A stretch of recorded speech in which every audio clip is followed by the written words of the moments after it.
એસઓજીની ટીમે 3 loaded pistol અને એક દેશી તમંચા તથા 14 કારતૂસ સાથે બેને ઝડપી પાડ્યા છે તો ગુનો આચરે તે પહેલા જ પોલીસે આરોપીઓને ઝડપી પાડ્યા છે। સુરતની એસઓજી ટીમે પેટ્રોલિંગ દરમિયાન બાતમીના આધારે વેડ રોડ ખાતે રહેતા ધીરજ સાહેબરાવ ગોસાઈને ઝડપી પાડી તેની પાસેથી 2 પિસ્તોલ તથા એક દેશી તમંચો અને 11 જીવતા કાર્ટીજ તથા મોબાઈલ કબજે કર્યા હતા। જ્યારે તેની પૂછપરછ કરતા ચોક બજાર વિસ્તારમાંથી ભરત ઉર્ફે પટ્ટી છગન મેવાડાને ઝડપી પાડ્યો હતો અને તેની પાસેથી લોડેડ પિસ્તોલ તથા 3 જીવતા કાર્ટીજ અને મોબાઈલ કબજે કર્યો હતો તો આરોપીઓને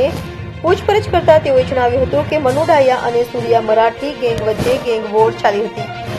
અને મનુ ડાયા સાથે ફરતો હોય તેથી સૂર્યા મરાઠીની પણ તેની સાથે દુશ્મનાટ હોય અને સૂર્યા મરાઠીની હત્યા કર્યા બાદ સૂર્યા મરાઠીના માણસો તેની પર હુમલો કરે તો પોતે પણ તેઓ પર હુમલો કરે તે માટે હથિયારો મંગાવી રાખ્યા હોવાની કબૂલાત કરી હતી। હાલ તો એસઓજીએ બંનેની વધુ તપાસ હાથ ધરી છે।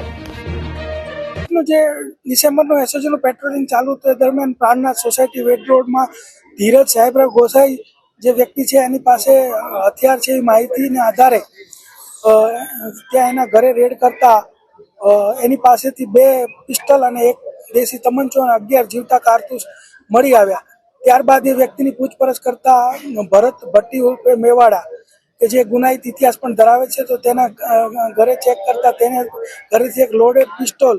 અને 3 કારતૂસ મળી આવ્યા છે ને એ બંને આરોપીઓને ધોરણસર અટક કરી કાયદેસરની કાર્યવાહી કરવામાં આવેલ છે।